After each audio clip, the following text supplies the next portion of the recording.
It's a brand new day with Mo and News. It's time to have your say. She's got the scoop, the stories, all the latest trends. Mo's got the news, let's hear it. My dear friends, from politics to showbiz, no story's too small. Mo covers it all. She's got the inside call, her voice so smooth, like honey in the summer sun. With Mo on the mic, you know the news is always fun. Mornings with Mo, the best newsy news in the world. With her style so classic and her stories unfurled. From morning till night, she's got us in the know. Turn on your radio, let Mo's newsy news flow.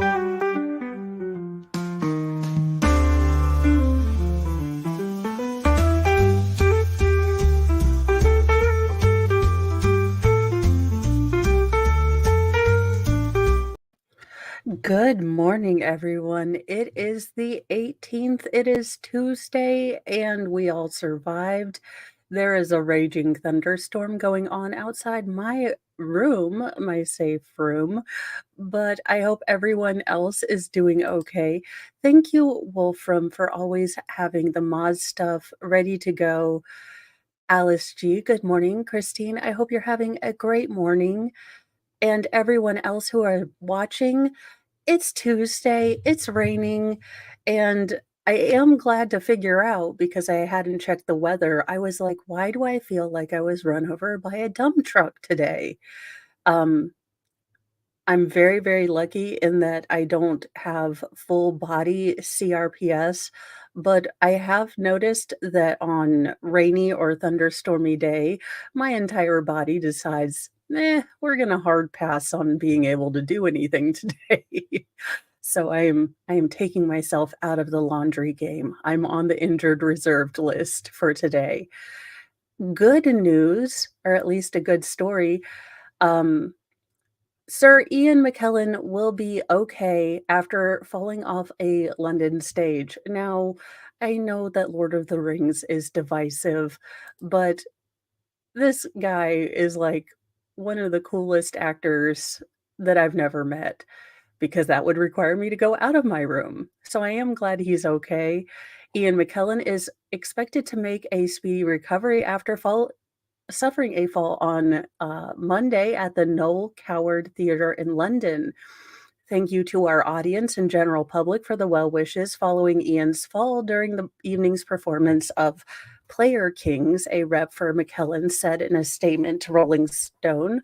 Following a scan, the brilliant NHS team have assured us he is going to make a speedy and full recovery and is in good spirits. Thank you to the doctors, Rachel and Lee, who are on hand in the audience, and to the venue staff for all their support, the statement added. The actor was performing a production of Player Kings when the 85-year-old fell during a fight scene, the BBC first reported. According to those at the venue at the time of the incident, the house lights were turned on and folks could hear him cry for help. The show was canceled and production was canceled for the following day. McKellen plays the part of John Falstaff in the show, which merges Shakespeare's Henry V, parts 1 and 2. I really hope that he's going to be all right. One attendee who witnessed the fall told BBC, as far as I saw, he was conscious because he was asking for assistance. Good morning, Cool Gamer 2. McKellen has starred in several other Shakespearean plays and will appear as Sean Mathis in a film adaptation of Hamlet. Along with those credits on the stage, he is famous for Gandalf in Lord of the Rings and Hobbit series. Also, Magneto in X-Men. He starred in The Da Vinci Code and Beauty and the Beast. McKellen made headlines in 2020, becoming one of the first people to receive the poke in the UK. So there you go. I am glad that Sir Ian McKellen will be okay. They really don't make these sort of world traveler kind of actors anymore. You know, we do have Adam Driver, who was unfortunately cast in the shenanigans that is Star Wars, but it seems like we are getting less of these people that, like Christopher Lee, that had world experience prior to becoming adult pretenders, so they weren't, like, completely confused about how real life works. And I will say, as a person that's seeing that generation of actors sort of fall away, pass away, it is a bit sad to have kind of the grizzled, gnarled, sort of real everyday man, not really being represented anymore in films. Good morning, Speedy Gonzalez. In our next story, and I finally did it. I have been promising only for 6 months, but we now have a Lord Chippy Awaits stinger. I am going to learn how to integrate sound into these. It'll be awesome. A completely random act. Father holds alleged home invader at force multiplier point after man covered in large amount of blood repeatedly stabs daughter's friend during a sleepover. I mean, now, you didn't hear it from me, but allegedly in Minecraft, if that trigger finger had done slipped,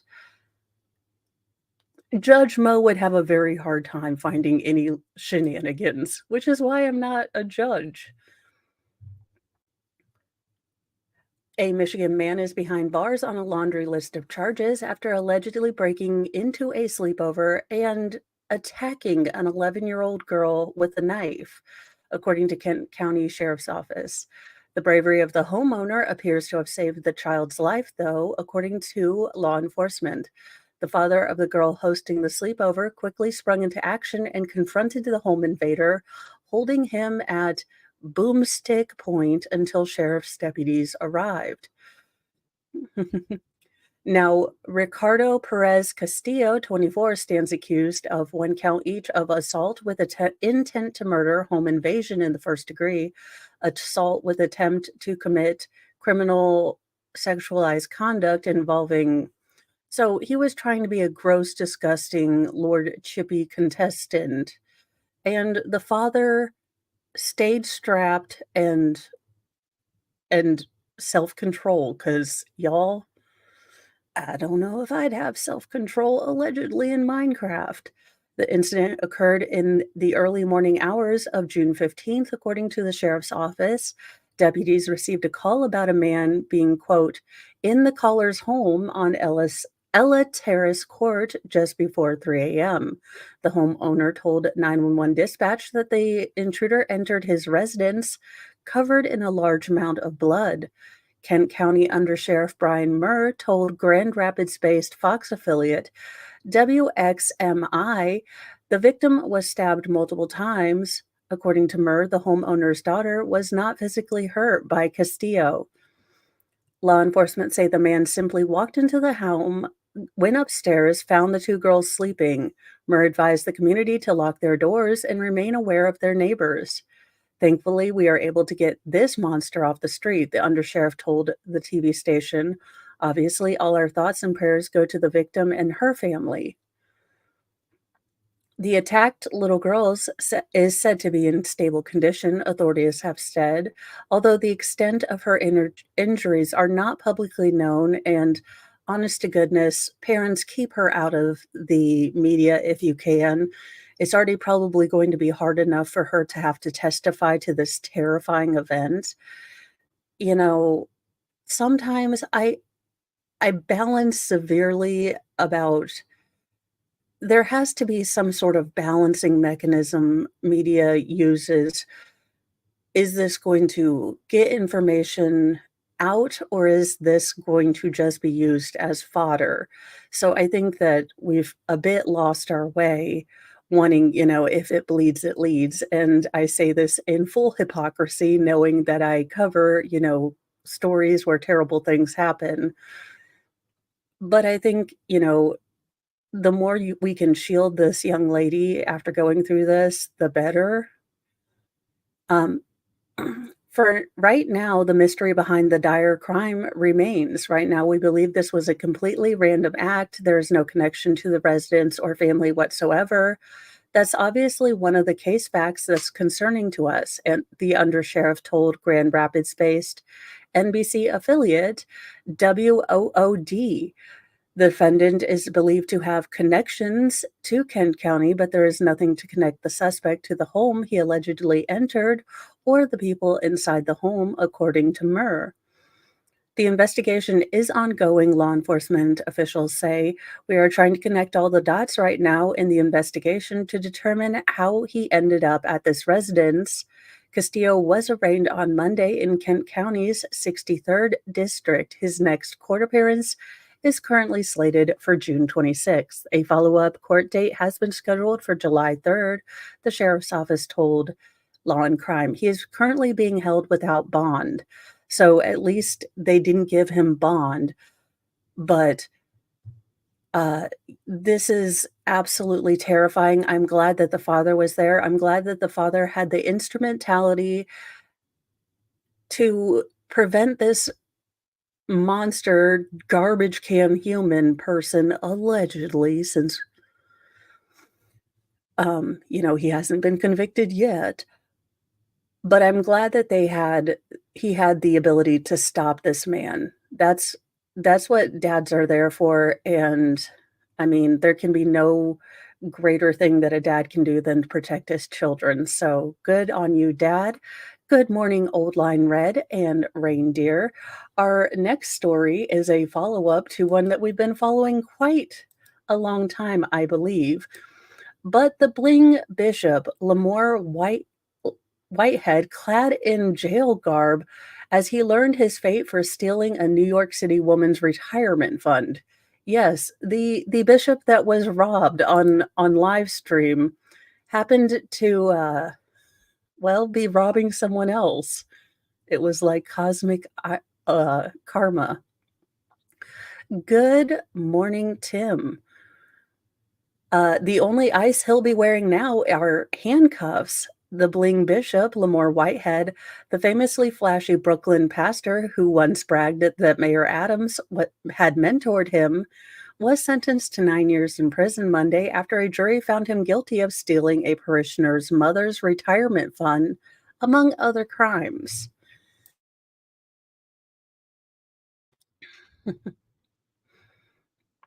The convicted fraudster, known for wearing designer suits, gaudy jewelry, and driving a Rolls Royce, sported a muted tan jail garb in a Manhattan federal court while giving a rambling speech in which he claimed to have remorse for his victims. But Whitehead didn't take responsibility for swindling them, and the judge didn't buy his mea culpa. I don't see any remorse in your conduct, Judge Lorna Schofield told Whitehead before delivering his fate. You don't seem to have an appreciation for the impact of your crimes, or in some way, the facts. Hey, I substitute your reality and insert my own. Also, what in the loud is going on with look, I don't understand fashion, but I really, really don't understand this particular look, so I'm sure I am just an ignorant rube.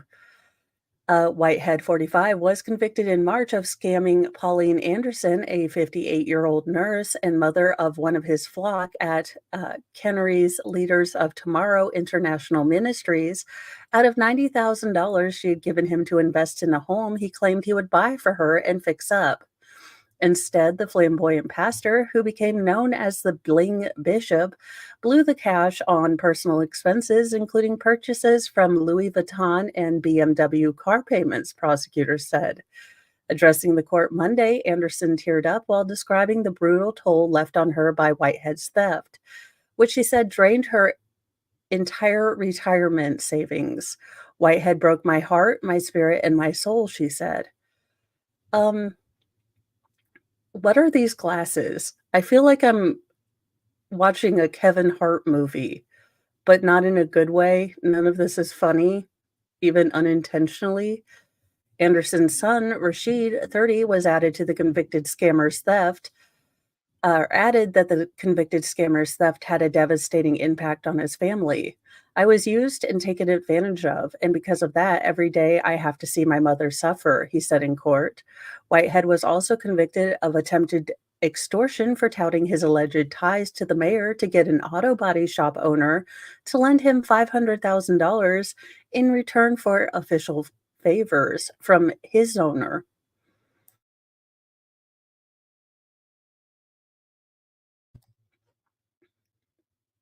And he was found guilty of lying to a bank to get a $250,000 loan and fibbing to FBI agents when they raided his New Jersey mansion.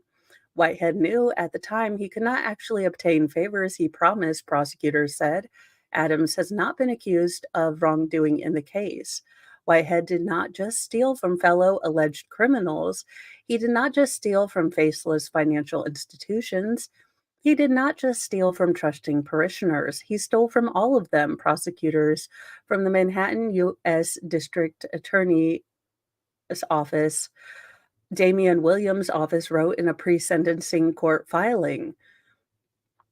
To the extent Whitehead received public attention and had followers, it was because of his flashy, expensive luxury lifestyle, his mansion, his Rolls Royce, his expensive suits.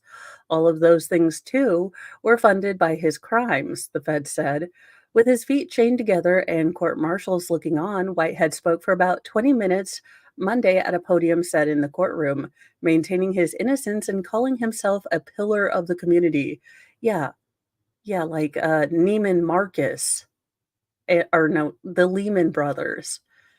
Yeah, definitely. Definitely, you're a spiritual leader for freaking our little sisters of Wall Street. What the hell, dude?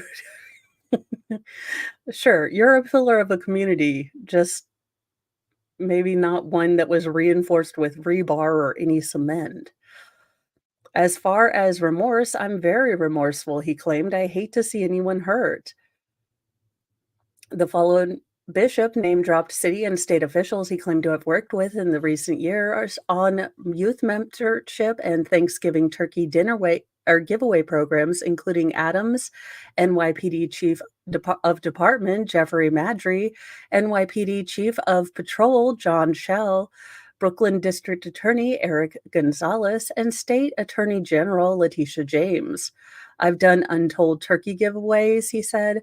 None of those officials were present in court, although Adams did express support for him when asked about the sentence at an unrelated press conference. Bishop Whitehead is in my prayers, and I wish the best for him. Have fun at Sing Sing. The mayor told reporters. Well, he didn't say have fun at Sing Sing. I did.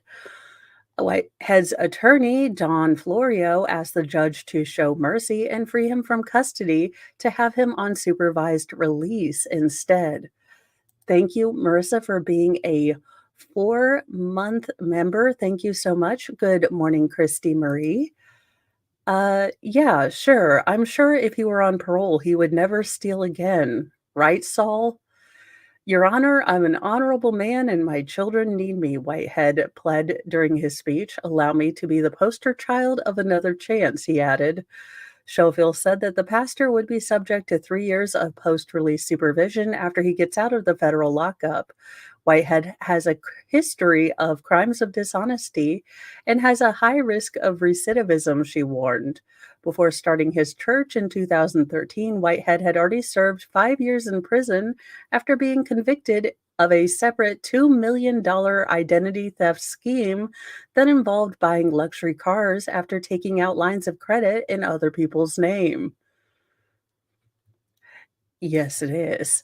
His name is Whitehead. He is a pimple on the face of Christianity right now. Hopefully, he can fix that with, Jesus in prison. The fraudster pastor made national news in July 2022 when he and his wife were robbed at gunpoint while he was in the middle of delivering a live stream sermon. Whitehead is now likely suffering from post traumatic stress disorder from the episode, his lawyer claims. The judge jailed Whitehead in May after ruling he attempted extortion conviction was a crime of violence that required him to be locked up. Whitehead also flashed confidential case documents in April 30th at a live stream service and used a Bible psalm to try to intimidate Pauline Anderson, prosecutors allege. Touch not my anointed, Whitehead allegedly said at the time, quoting Psalm 105, the Fed said. So nothing like biblical extortion. Sir, as the world's worst Christian, I'm going to go ahead and postulate that perhaps this is not the way to get in, big old JC's good books, fleecing people, buying flashy things. That was kind of against his whole thing. He kind of got table flipping mad at one time, but you probably know the Bible better than me, sir. In more interesting news, The Simpsons were foretold, and I find this to be, well, comforting and or hilarious. Let's see if they've got a picture of it here. Oh, for the love of all that is holy. You can sort of make it out here, but there is a woman that looks distinctly like Marge. Maybe the video will finally work this time.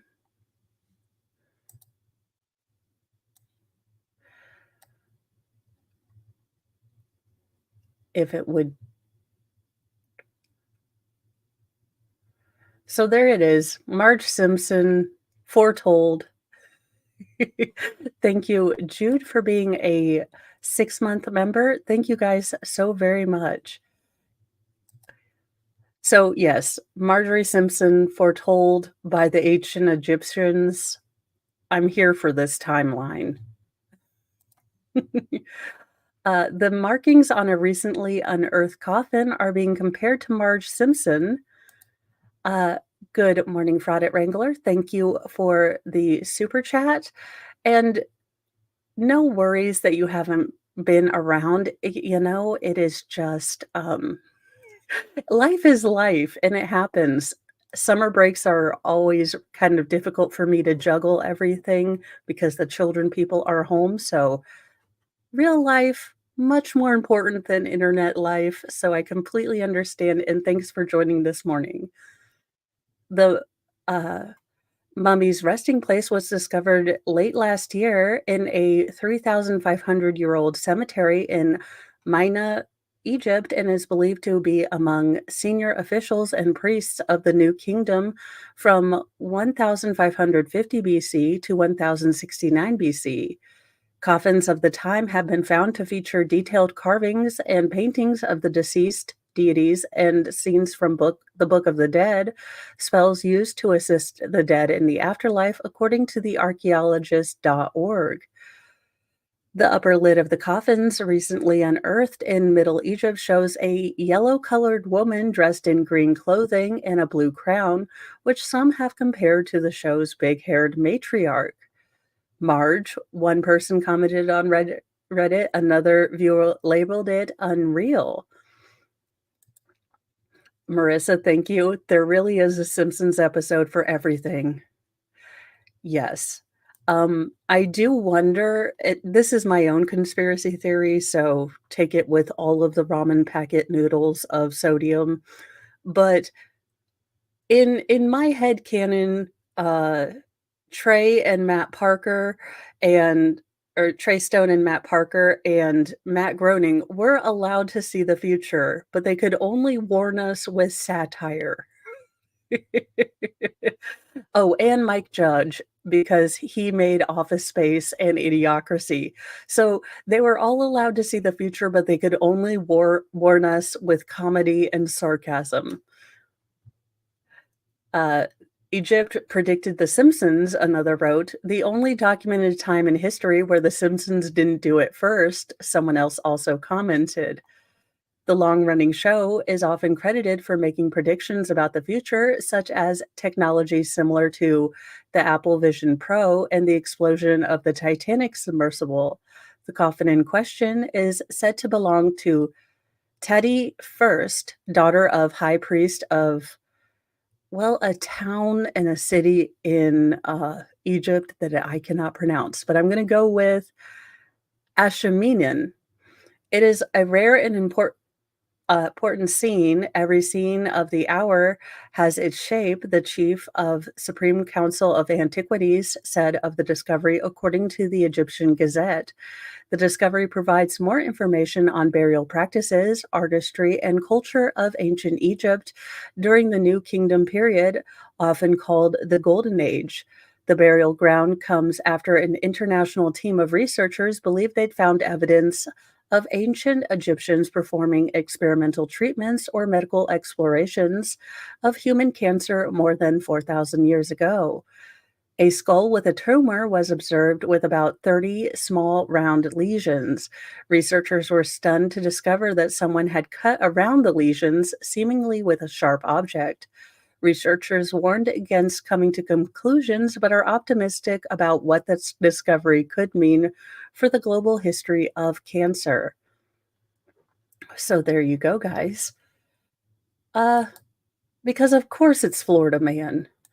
But, sir, seriously, you're supposed to be a doctorologist. I'm not a doctor, and I wouldn't leave my wife on a table seizing for 20 minutes. A plastic surgeon who left his own wife seizing on operating table for up to 20 minutes is charged with her death. I feel like Doy. I feel like bringing back Godoy from my childhood, or duh. Uh, A 40-year-old plastic surgeon in Florida has been arrested for allegedly unaliving his 33-year-old wife last year, refusing to call 911 for about 20 minutes after she went into cardiac arrest while he was performing a series of cosmetic procedures in his office last year.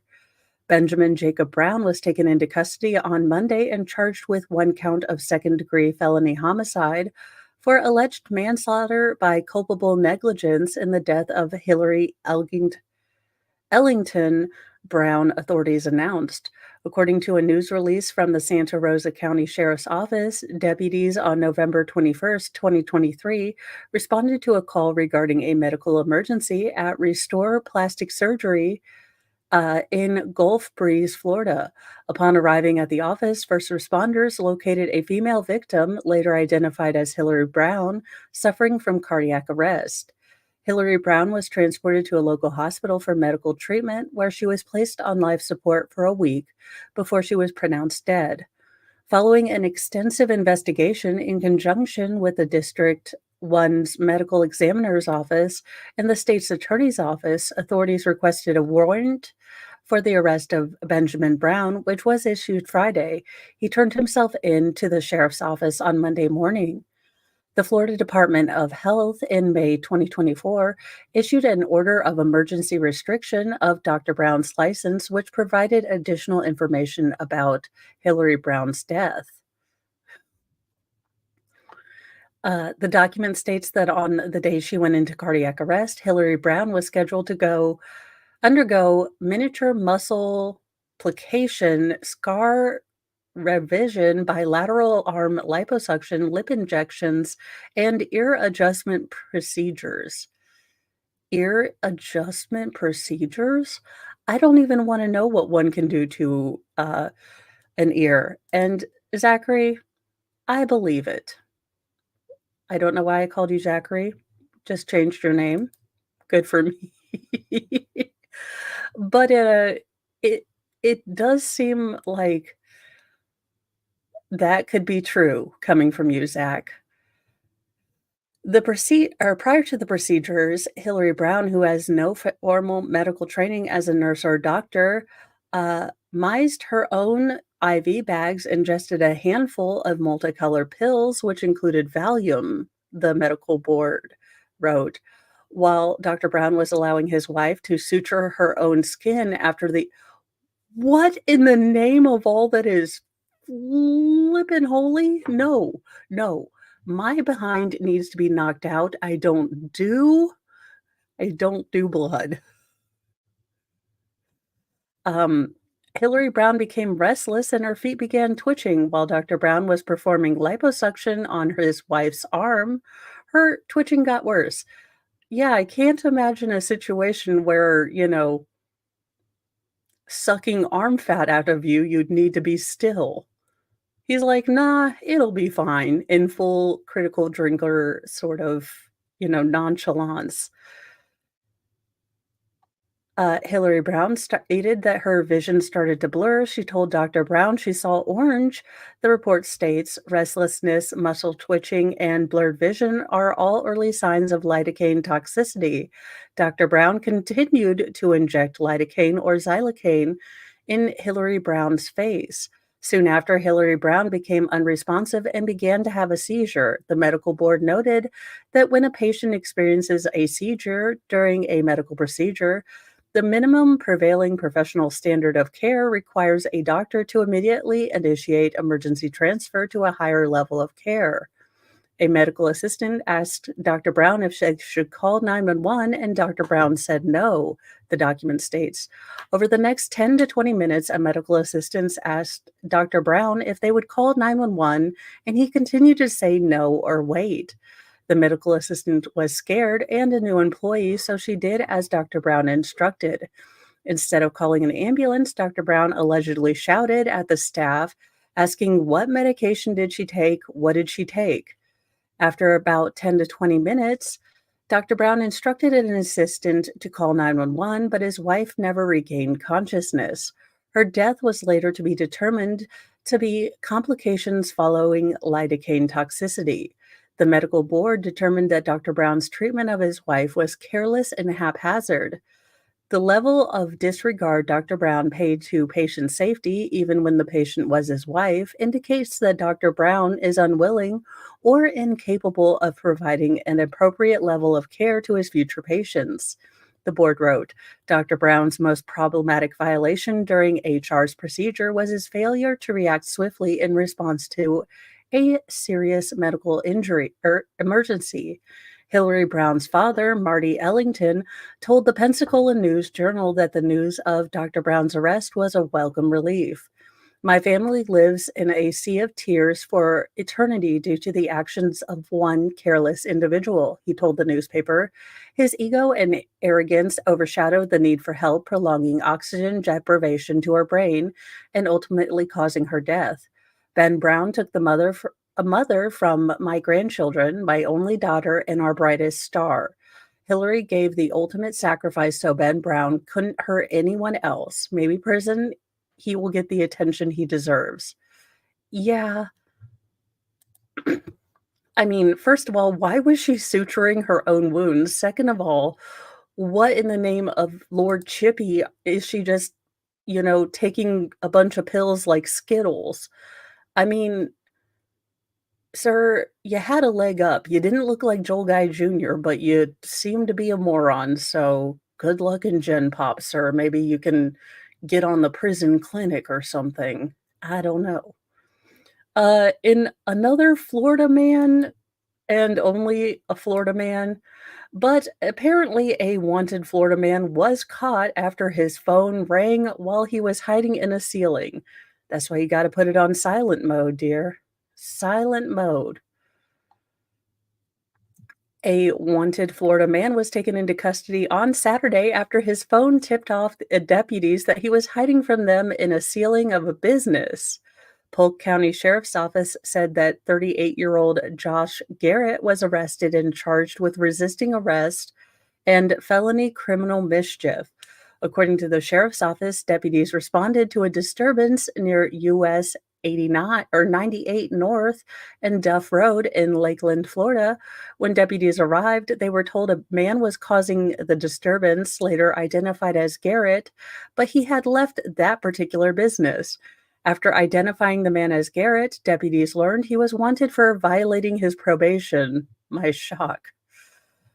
Uh, which he had was given after being convicted of burglary, providing a false information to a pawnbroker, and trafficking of stolen property. Yeah, this guy, no, I mean, the teardrop tattoo, I think, means he got his Eagle Scout, patch for crying, for emotional maturity, right? That's Maybe not face tattoos, y'all. Just, I'm throwing this out there as Mama Mo, but maybe no face tattoos. Nothing says Harvard graduate like the tear tattoo on the face. Deputies began searching for Garrett in the area and stopped by a business where he was employed. When they arrived, deputies confirmed that Garrett had walked into the business and never left. It was Hotel California. Deputies did an initial search of the property but could not find him. Still, they believed Garrett could be in the building and saw a few ceiling tiles were out of place. Deputies then heard Garrett's phone ringing and started searching the above tiles. As they searched, investigators spotted a hand sticking out from under insulation. Thankfully, the hand was attached to a body, Garrett's, and not just some random disembodied hand, the sheriff's office said in a post on Facebook. That would have taken this situation to a whole other direction. But it is Florida, and there's always a possibility. Garrett was ultimately removed from the ceiling and transported to the Polk County Jail for his warrant. Now, I helped Mr. Mo put new insulation in our ceiling, and that stuff is itchy AF. It gets everywhere. So, sir, you are going to Gen Pop with, fiberglass insulation. Always a great, you know, that's like pick your own adventure book, but you pick the death after 2 pages. He was charged with resisting and felony criminal mischief after causing about $1,000 worth of damage to his employer's ceiling. I'm guessing he's not gonna get a good reference after this, but I could be wrong. I don't know how things go in Florida. I don't know if a felony is just a reference waiting to happen. A New Jersey town is taking drastic measures to curb crime committed by unruly youths. A New Jersey police department will begin issuing citations to parents of unruly juveniles in light of recent crimes involving underage visitors in towns among the famous Jersey Shore, a major tourist haven. The Margate City Police Department announced last week it will enforce a city ordinance that allows officers to intervene when unsupervised juvenile is engaging in behavior that is unlawful, puts their safety at risk, or they ignore lawful commands from an officer attempting to keep them safe. From 10 p.m. to 8 a.m. In recent months, a teen was stabbed on the boardwalk near Ocean City on Memorial Day weekend. In response to the violence and other incidents, the city of Wildwood has banned backpacks on its beach and boardwalk from 8 p.m. to 4 a.m. In Margate City, officers will bring unsupervised juveniles to the police department where a parent or guardian can pick them up. Well, there you go. The parents will then be issued a summons if needed, and the child will be charged with the offense for which they were detained. We are pushed to our limit, and we are asking parents to be responsible for the actions of their underage and unsupervised children, police said in a Facebook post. The ordinance, called Ordinance 117 4, parental responsibility, provides penalty for parents or guardians having care and custody of a minor who knowingly permits such minor to loiter, idle, wander, stroll, or play upon public streets, highways, roads, alleys, parks, playgrounds, wharves, docks, or any other public ground, public places, public building, places of amusement and entertainment, vacant lots, or any automobile or vehicle or unsupervised places between the hours of 10 p.m. and 8 a.m. Oh, have a lovely appointment, Squid Pro Quo. So there you uh We and other police departments and public officials in the state have asked parents to better supervise their children over the past few years. To date, those calls have been met with limited or no success, leading us to take this action to ensure the safety of those in the community. Well, Crumblies, uh, I guess you guys opened the door, so I hope your kiddo isn't getting into trouble in New Jersey because if you aren't paying attention to them, you could get charged, apparently. Uh, just a public sort of service announcement. I know that a lot of the country is dealing with heat waves, and there are medications that can be greatly um, detrimental in heat situations. So, just a warning for everyone. With temperatures expected to soar above the 90s across much of the eastern US this week, millions are prepared to beat the heat. Experts urge those who are taking certain medication, including those used to treat high blood pressure, allergies, and mental health conditions, to take extra precautions. Temperatures will begin rising on Tuesday to reach their punishing peaks on Thursday and Friday. Heat index values in northern New Jersey, southern Connecticut, and New York City are expected to hit 100 to 105 degrees. There are medications that can cause greater heat related health complication and some ways to protect yourself when the temperatures become dangerously hot. So diuretics are some one of the medications they recommend you do not take because they cause dehydration and extra work on your kidneys. Diuretics, also known as water pills, are commonly prescribed to treat high blood pressure and kidney disease. They help the body reduce excess salt and water by making the kidneys produce more urine. Allison Hill, Director of Practice Implementation and Professional Affairs at the American Pharmacists Association, told the New York Times last week that diuretics can cause levels of electrolytes such as potassium or salt to become out of whack. Combined with extreme heat, the effect is double dehydration. Experts suggest that diuretic users are extra vigilant about signs of dehydration and increase their fluid intake. Blood pressure medications are apparently another medication that we should watch out for. Dr. Michael Redliner, a medical director of the emergency department at Mount Sinai West, told the Times that ACE inhibitors, which treat high blood pressure, can increase the risk of fainting and falling, a side effect that can be amplified by heat.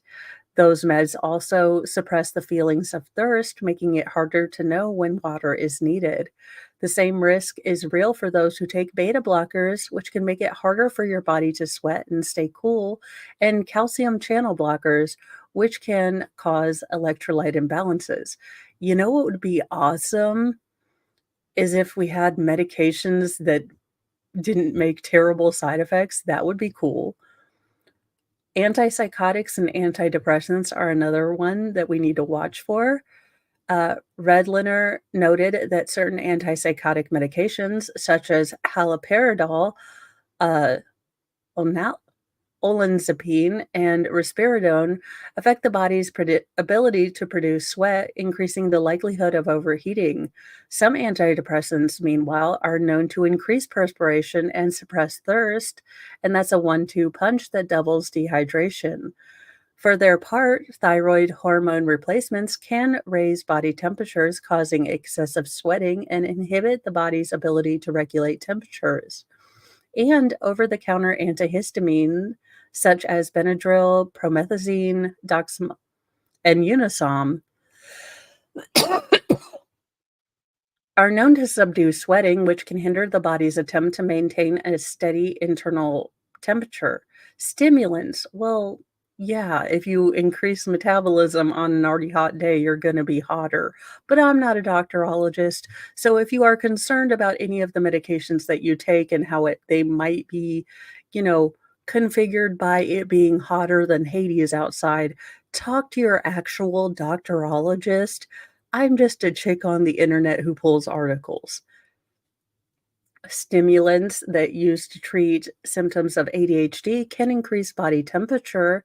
So if you're taking medication that put you at a higher risk of heat related illnesses, you know, make sure to stay hydrated.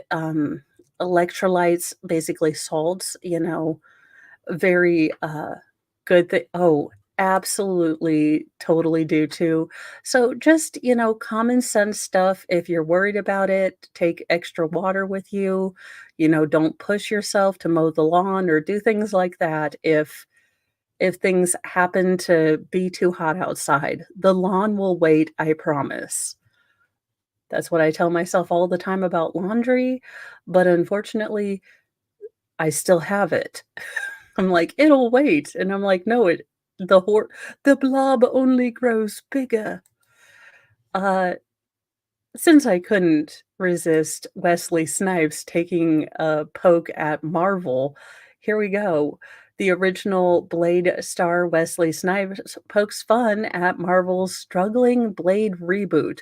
Yeah, who'da thunk that if you make Blade 2, his daughter is awesome? Uh, it might not speak to the original fans of the Blade movies. After second director exits the movie, folks still looking for the secret sauce.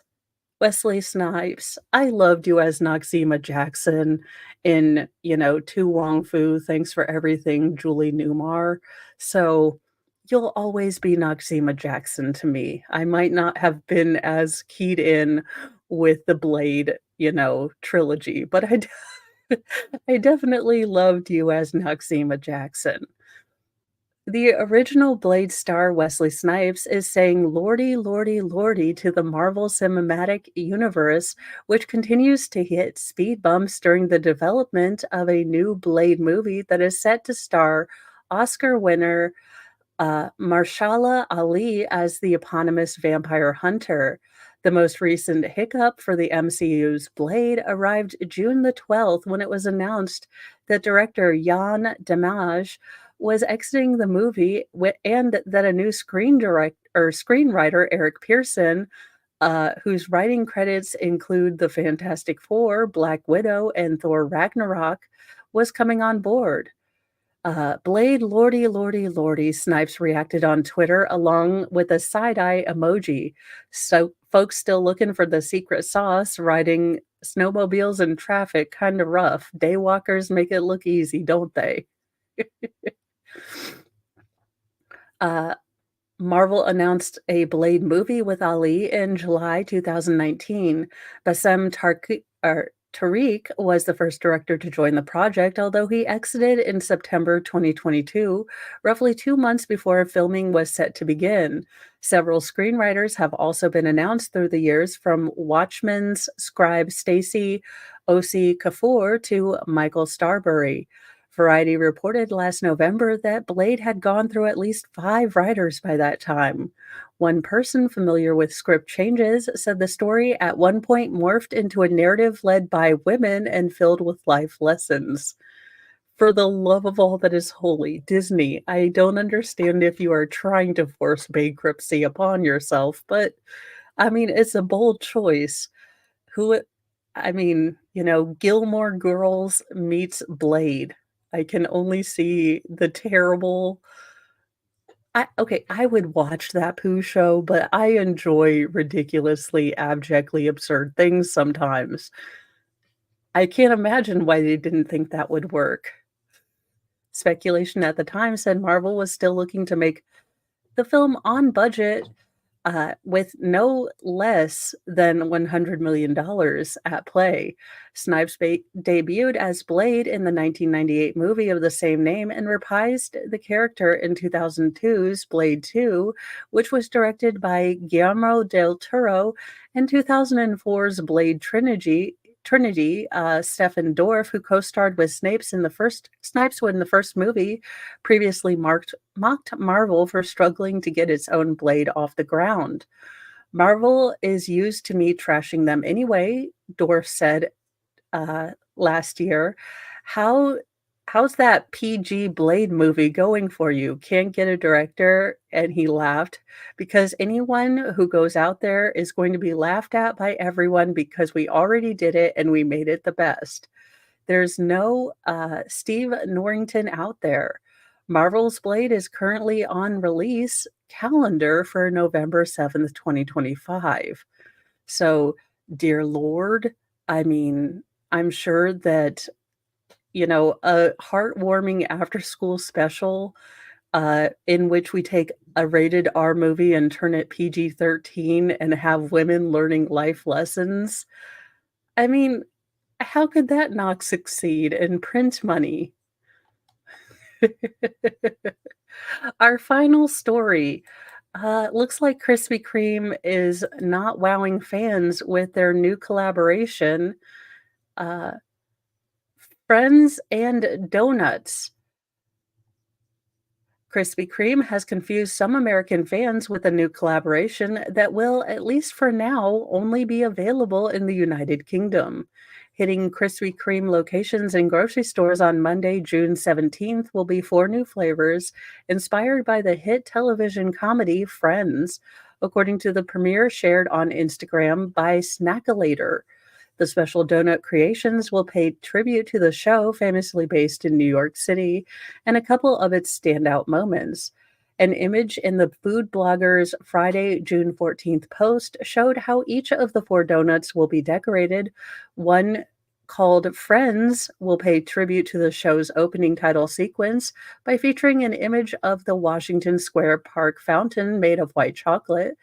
The piece of decorated white chocolate will be placed in the center of a glazed donut, which will also have chocolate icing and sprinkles. The Trifle Friends donut will come as a strawberry and custard filled treat with added chocolate and green sprinkles. The How You Doin' donut will come dipped in purple icing with additional frosting in mango and passion fruit flavors. And the final flavor, We're on a Coffee Break donut, will feature latte flavored icing, extra swirls of chocolate, and an image of the Central Perk logo made of white chocolate in the center, a special nod to the fictional coffee shop frequented by the show's six main characters. Although many commenters on Snackalator's post seemed interested in trying out the new treats, some were frustrated by the chain's decision to bring the Friends themed donuts to the UK instead of the US. Yeah, it does seem like this is a bit of a hit and a whiff as far as knowing your audience. This is where I am just confused by the decision making process, one fan wrote. Friends was a huge US show. I know it's big internationally as well, but come on. Yet this is a UK thing. WTF. I love getting to see all of these cool flavors and snacks, but it's showing me how much we miss out on. Yes, because if there's one thing America needs more of, it's all the cool snack flavors. Now look, the fluffy kid in me is like, "Hell yes, we need all those flavors. That is a constitutional right. I should be allowed to have maltsters anytime I want." But of all the things, I can't imagine that America needs to fight for their right to have more international snack food. And if I'm president, that's the only sort of, international relations issues. How do we get more Bakewell tarts over to America? Post haste. And welcome, Shizzy Raiders. Guys, check out Shizzy. He does morning news before me. He gets a little more political. And then usually two or three times a week, we try to hang out in the evening, blow off steam. Uh, Allegedly, we have topics, but it's usually about 87% us getting off on tangents, and then 3% sprinkled in there of actually staying on topic. And then the rest of the points are usually us asking how we got off topic. So I'm a huge Friends fan. I would have loved to see these donuts in a Krispy Kreme shop in the US. Actually, a donut sounds really good right now, which is not the general goal of, my new eating habits, which stinks. UK, bruh, why not New York? One Instagram user asked as another echoed their question, writing, "Why wouldn't this very American phenomenon be released in America?" I mean, at some point, I just think that things are all ridiculous here lately. Another Instagram user mimicked the phrasing used by Chandler Bing, the Friends character played by the late Matthew Perry, as they shared their reaction to learning that donuts wouldn't be launching in the US. Could I be more disappointed? I could be more disappointed this isn't available here, they wrote. So there you go. If you were looking for those donuts, you will have to fly over the pond. Uh, Nashville Zoo welcomed a new Amazon lizard. In just a minute. The Nashville Zoo announced it has become the first accredited facility in the US to hatch crocodile teague lizards. I need Sal for this because he knows about lizards. Everything I learned in the Wild Bill trial, I quickly unlearned by not remembering. The zoo said on social media that its herpetology team oversaw the hatching of two crocodile teagues, the first of their species to be hatched at any zoo accredited by the Association of Zoos and Aquariums. Crocodile teagues are native to the Amazonian basin. Not much is known about this elusive species, and being able to breed them in a zoo setting will help us learn more about them and their reproductive biology, the post said. They can take a couple years to reach adult size, at which point they will probably be placed on exhibit in the unseen world, area. Yes, my brain dumped it, along with any usable uh, reminders about all of the 873,000 words that don't follow the I before E except after C rule. But I am going to head out of here, guys. I am sending you guys off to Baker. Um, I will be back. I have to take my daughter to get her brand new retainer so we don't lose the progress that we made with those braces. So I will be back. I think they are doing voir dire today at Karen Reed, and my Bev wig should be in today. So it is a banner day all around. I hope you have a great day. If you aren't falling over to Baker, be kind to yourself, be kind to others. Let's make our small circles just a tiny bit less ridiculous and, you know, shenanigans field. But have a great day, all of you. I will see you in a little bit. And I'll be here tonight for Nightly Newsy News at 7. Bye, guys.